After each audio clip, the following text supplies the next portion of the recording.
hustle every single day. I'll be making moves till I'm buried in my grave.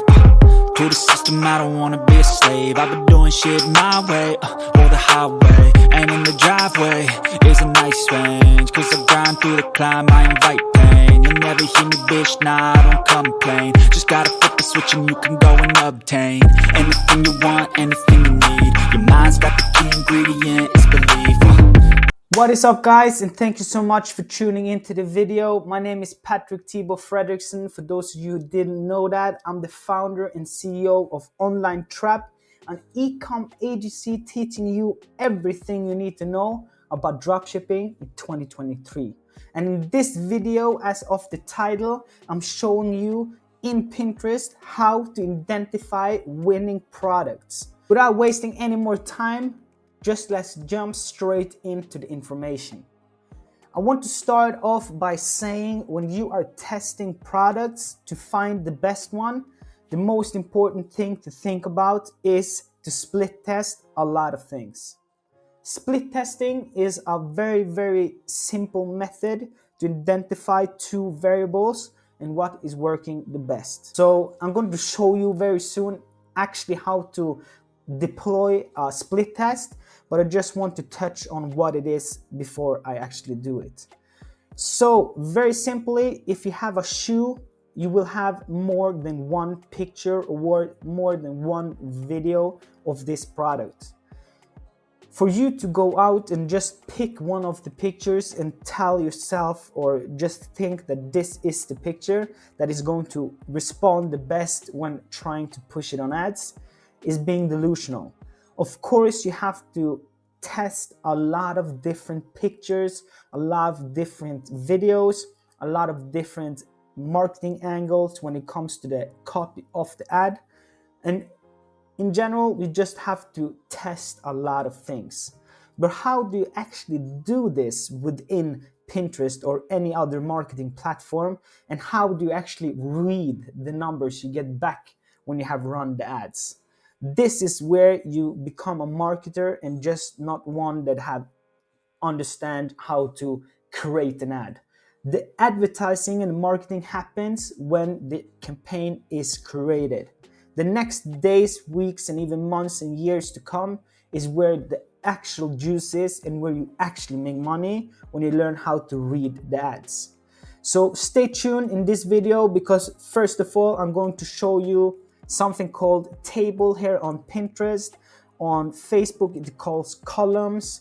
It's basically what you want to read when you are looking at the numbers. As this test account is showing you, this is what I'm talking about when I'm talking about the table information, the reach, the CPM, impression, frequency, and all of that things.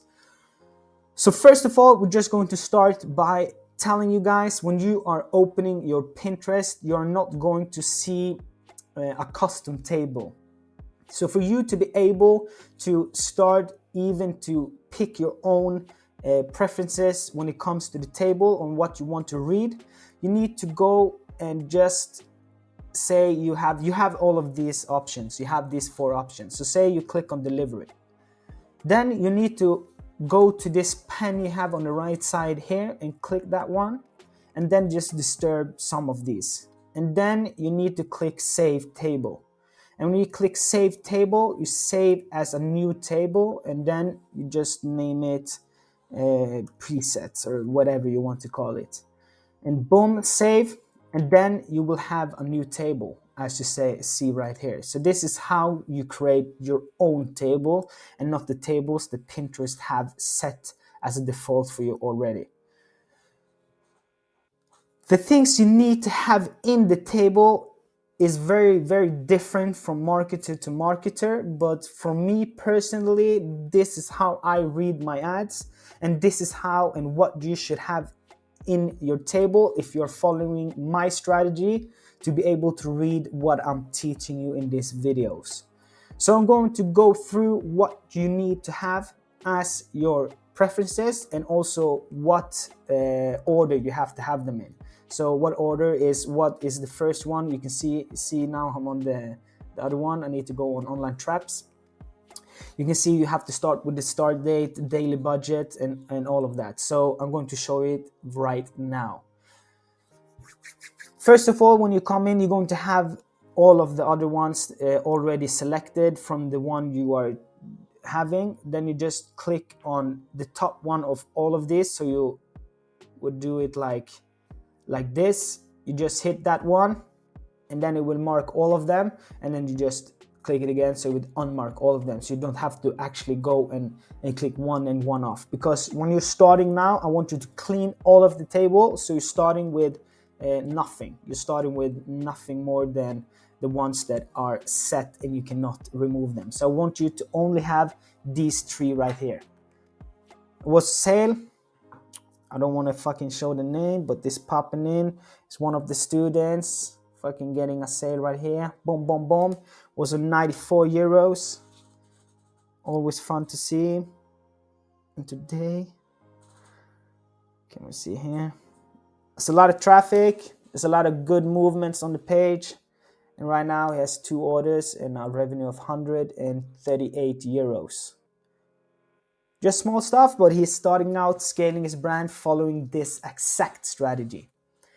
So the first thing you need to have is campaign start and date, and I'm also going to touch very fast, maybe going to leave or make a better and more in-depth video of what each and every one of this represents, but I'm just going to touch on them right now so you get a general understanding on how to read your ads. But of course, this is just the top of the iceberg. Is a lot of fucking education to actually know how to read the ads. It's an ongoing case in the years to come, and me myself is also evolving this even after 8 years of running paid ads on many different platforms. First thing you need to have is campaign start date time, so you know when you started your ad. That is very important. You're going to understand later on when I'm showing you how to read ads why that is important. The other one you want to pick is daily budget. How much is the budget? Nice to know. The other one you want to have is the spend. How much have the ad spent today or this week or whatever time frame you put in. So you can know, okay, the daily budget is 5 euros. We have spent 2.5 euros. Then I know for the rest of the day, we have 2.5 euros more to spend on this particular campaign. Very important to have in. The next one is the result. So the result is the one that are telling you how many conversions or optimizations you have of the objective you are going for. If you don't know what I'm talking about right now, I recommend you to watch the video I posted about 2 weeks ago. It was the first video about the Pinterest ads and how to launch your first ad. Then I'm talking more about what objective you have, what objectives you have on Pinterest, a little bit about what they do for you and what to focus on with your first ads and with dropshipping in general. So I recommend you to watch that. I'm going to pop that up at the end of this video. You'll be able to just click it and watch it straight away. So reach is the number of results you have based on the objective. Maybe you have the objective sales, add to cart, whatever, clicks. This is going to give you the number of how many of those objectives you have obtained. The next thing is cost per result. That is how much does it cost you to get this result. Say that is how much does it cost you to get add to cart, how much does it cost you to get a click through the page, how much does it cost you to get a sale. Very interesting numbers to, of course, read. The next thing is reach. Reach is how many people that have reacted on the campaign. The next thing you need to pay attention to then is the CPM. It's the cost per million, and that means cost per thousand. So how much money it costs you to show to around 2,000 people. How much does it cost you to show your campaign to 2,000 people? And a good CPM on a product that costs from 50 to 100 euros, and you're running sales campaigns like the sale objective, I would say you have to have a CPM that is below 2 to 3 euros. So that is something you need to write down right now. The CPM to have an ad that should survive and keep on running and should tick off something to you that this is maybe an ad that is working. The CPM should be under maximum 3 euros per 1,000 views. The next thing you need to write down right now, the first thing was the CPM. If it's a product from 0 to 100 euros, it should be a CPM below 3 euros.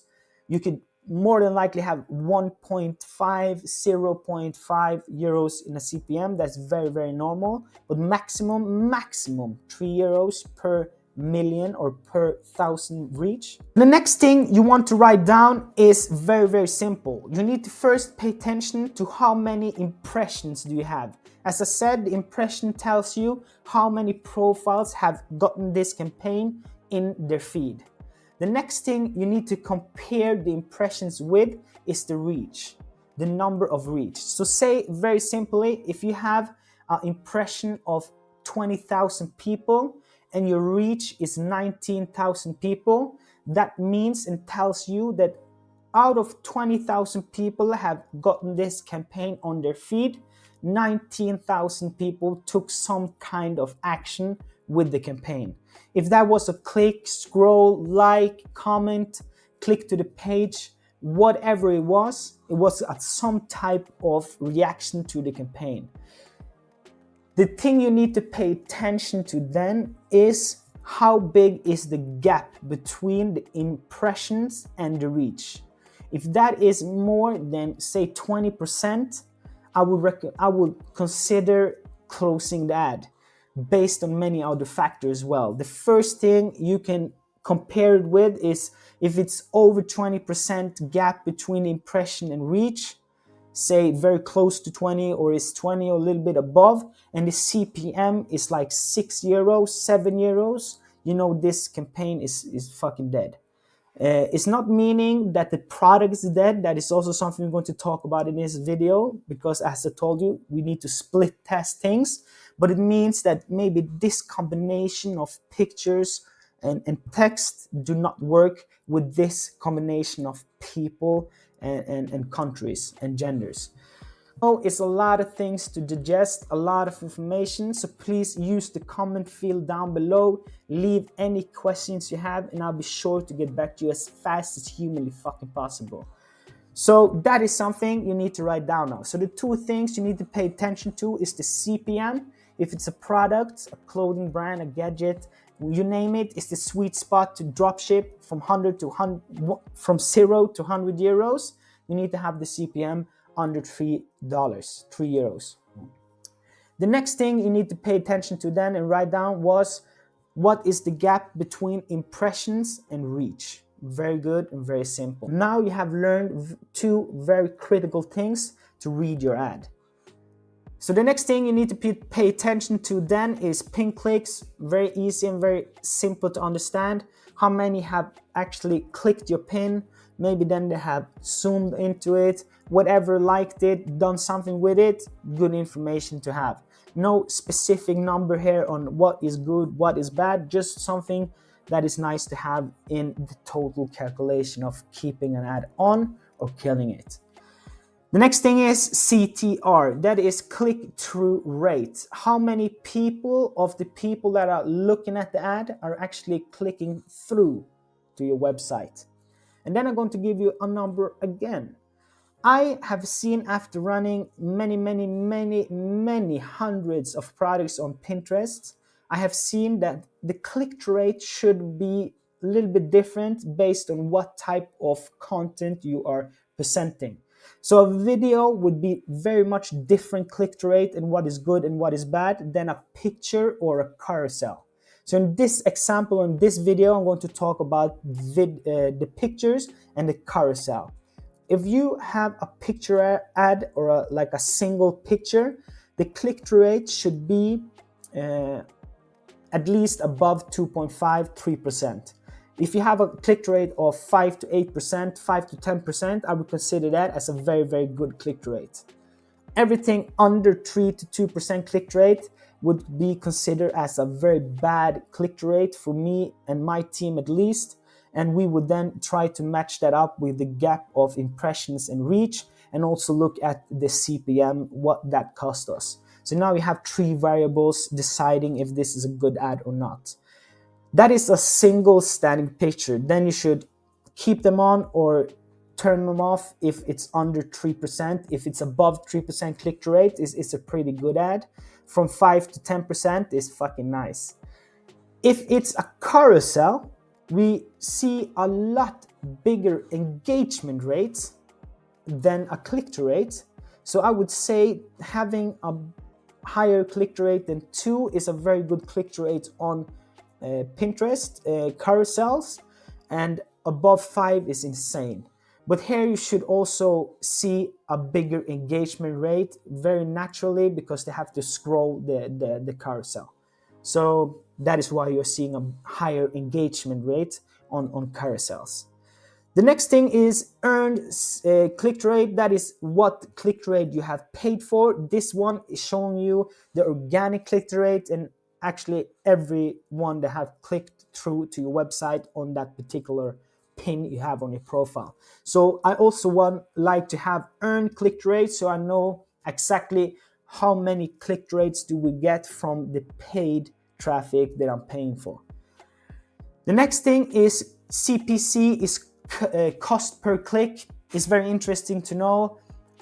It can be very, very, very different, but it should not be over €1. That would be, if you're selling gadgets, clothing, whatever people usually drop ship from €0 to €100, you should definitely not pay more than €1. €1 is very, very expensive on Pinterest.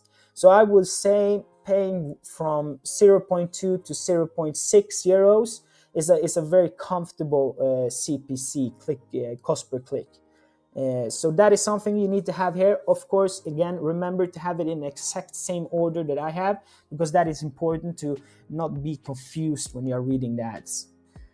The next thing is engagement rate. We touched on that. That is basically how many people of the ones that have seen the ad is engaging with the post. That would say if 1,000 people have watched the campaign and 50 people have engaged with it, you will have a 5% engagement rate. So I will also say a 5% engagement rate is a pretty good, comfortable engagement rate. Anything about above 10 is amazing. Outbound clicks is how many people have actually clicked through to your website. A very good number to have. Again, this will reflect what the CPC is telling you. CPA is the average cost per page visit. Just nice to have there to compare everything up to other campaigns, maybe other pictures of the same product. Just good numbers to have there. Going to show you more of that later on when I'm showing you some test campaigns I have run some ads on, just to get some numbers to show you guys. The next thing is the total conversions of add to basket, add to cart. How many people have actually added it to carts? Of course, very good information to have. This is how much it costs you per people that is adding to cart, and this is how much the carts are valued at. So if people have added 10 products to their cart and not checked out, and each product is worth €60, it will have a cart value of €600 that you are missing out on. So very good information to have there, like it. So the next thing is the checkout. The checkout is the same as the basket. Total conversions is how many people have actually checked out, bought from you. The next thing is how many sales do you have, and then you actually get the total value of the purchases. Then the ROAS it stands for return on ad spend. It's basically how much money are you getting back based on how much money you are using. So that would say if you are using €100 and have a 2x ROAS, you have sold for €100. It's very good information right there to have. And then you would just scroll down when you have added all of these, put them in the right order. You will just then scroll all the way to the bottom, click save changes or save, and then you just go back to reporting. And then when you are back to reporting, you will be left with a table that is saying you would need to refresh it for it to actually be live. And then when you refresh it, you will have a table that is looking exactly like this. So right now, guys, you have learned how to read your ads. and in the next Pinterest video that is coming out in 1 week, so stay tuned for that, I'm showing you how to split test products and start to use the knowledge you have learned in this video, reading the ads you are going to push on split testing. Because when you are split testing, as I mentioned very early on in this video, you're testing different variables, and then it's very important to know your numbers, how to read them, and then take very educated actions and decisions based on the numbers you are getting. So always remember, guys, to not think about running ads or building a business as a sprint. It is a marathon, and then you need to have some backing. It's a very lonely road to do everything by your own, and it's also very hard to not share any knowledge, any failures or wins with anybody that do not understand your journey, your goals, and what you're all about. That is why Onlinetrap is also having an online community called the Hustlers Club. This is a Discord group, a VIP Discord group only for qualified hustlers to join, to have a place to share the knowledge, share the result, but also have my agency and my team at your fingertips to ask any questions you would have around e-commerce and how to build your own brand. You can find the links to join the Discord down below. It will take you to my website, www.onlinetrap.no, where you will be able to join the Discord. We do have a little bit of a fee that is increasing every single month based on how many people that are actually joining Discord. There's many reasons for why we have a fee, but the first and most important thing is actually for you guys that are joining and are already in the Discord. Because if we have a totally open Discord, we're going to have a bunch of broke ass spectators that do not contribute to anything within the Discord and in the community. They're just sucking the information, being spectators, and not doing anything at all that we want to have in the Discord. So you can look at the fee we charge you to join the Discord as a qualification fee for you to be sure that when you join, we have real hustlers inside of the group. So please like and subscribe to the channel if you like the content. Please consider joining the Discord. And as always, guys, find your hustle, make your money so you can do whatever the fuck you want to do in your life. See you in the next video. Hasta luego. Bye.